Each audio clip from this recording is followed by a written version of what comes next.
A revista The Economist fez duras críticas à política exterior do governo Lula, dizendo que ele corre o sério risco ao tentar passar por um pacificador global de parecer ingênuo, mas também teve críticas ao governo Bolsonaro, e a gente vai entender qual é a jogada da revista The Economist. E no Reino Unido, membros do Partido Conservador dizem que estão sendo perseguidos pelo Partido Comunista Chinês.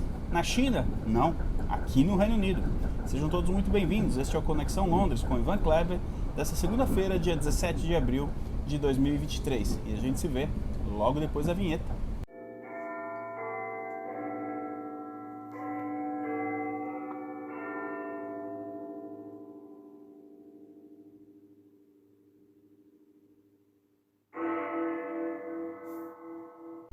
A revista The Economist fez duras críticas à política exterior do governo Lula. Disse que ele parece mais ingênuo, ou corre o risco de parecer ingênuo, ao tentar ser um pacificador global, e de que sua viagem para os Estados Unidos, lá em fevereiro, no início do mandato, teve um resultado decepcionante, uma vez que uma das principais agendas, do governo Lula, a questão do meio ambiente, ele foi lá tentando buscar dinheiro e conseguiu, aspas, apenas 50 milhões de dólares.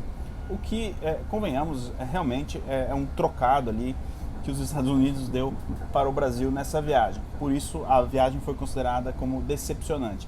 Agora, a revista The Economist também traz críticas ao governo Bolsonaro.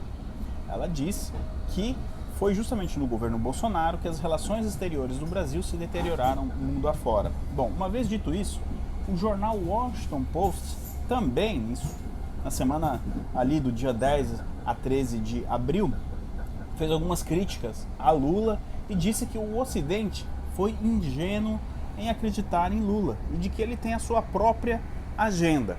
Bom, nós temos aí duas edições, então, o The Economist e o Washington Post, principalmente a Economist, que foram, digamos assim, ferrenhos críticos da administração Bolsonaro. A revista The Economist praticamente comemorou a derrota do Jair Bolsonaro lá nas eleições em outubro, do presidente Bolsonaro, Já o Washington Post fez uma campanha velada, digamos assim, para Lula. Agora a gente tem aí críticas desses dois jornais. Lá no início do mandato a gente teve o Wall Street Journal, que é um pouco mais, não muito, mas um pouco mais imparcial. A leitura que a gente precisa fazer aqui é que essas duas publicações, a The Economist e o Washington Post, já começam a preparar uma linha editorial para justificar um eventual governo Alckmin. A gente viu muito isso acontecer lá atrás com a transição de Dilma Rousseff para Michel Temer.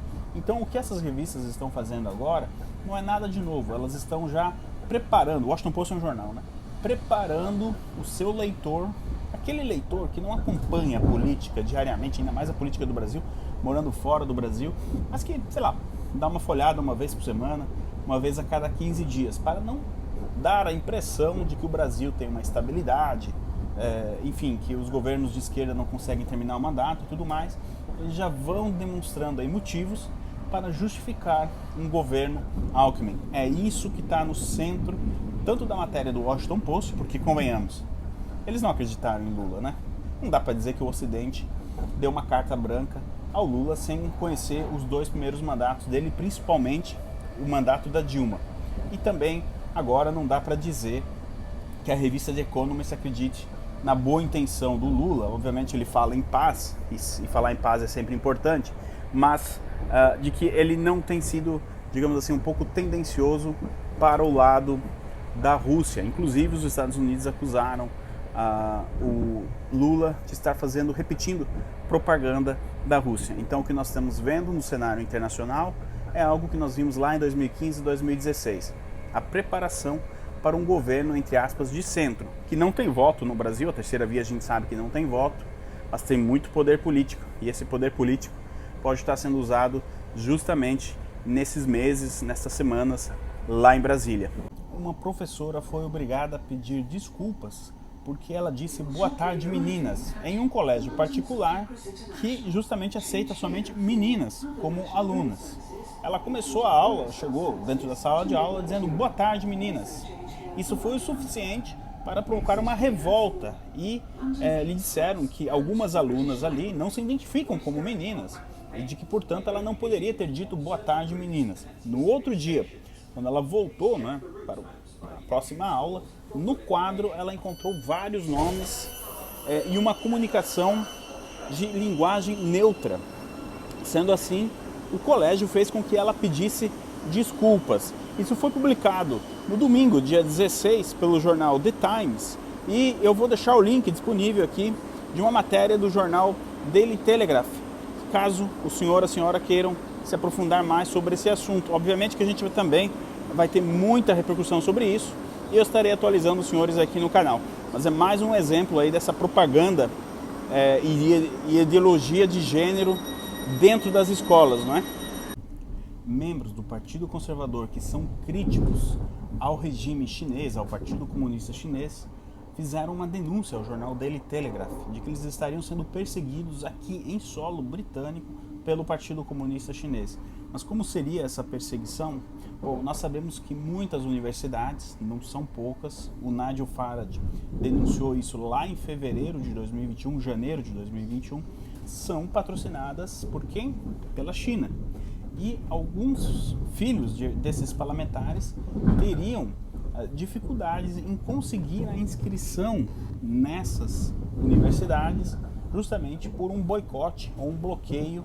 A China estaria ameaçando as universidades de cortar o patrocínio caso aceitem, né, os filhos desses parlamentares. Um parlamentar que preferiu manter o anonimato disse que ele foi informado que a sua segurança, caso ele resolvesse viajar para o Oriente Médio, estaria em risco e que, uma vez lá, ele poderia ser extraditado para a China. Bom, o principal opositor, membro do Partido Conservador, o Ian Duncan, que inclusive foi presidente do Partido Conservador, tem feito essa denúncia já há algum tempo, mas agora parece que a coisa não é só com ele, é com outros membros. Fica aqui uma pergunta, estaria acontecendo, a China faria isso também em outros países, com parlamentares críticos, né, do regime? O Ian Duncan acredita que essa perseguição seja uma tentativa de censurar esses parlamentares e de que eles não critiquem mais a China e o regime vigente lá em Pequim. Agora a gente precisa ver se vai ser aberta uma investigação, isso vai ter muita repercussão aqui no Reino Unido e eu estarei atualizando os senhores aqui mesmo no canal, tá certo? Então era isso, hoje é segunda-feira, dia 17 de abril de 2023, muito obrigado pelo carinho da audiência e a gente se vê no próximo vídeo, tá certo, pessoal? Um abraço, tchau, tchau.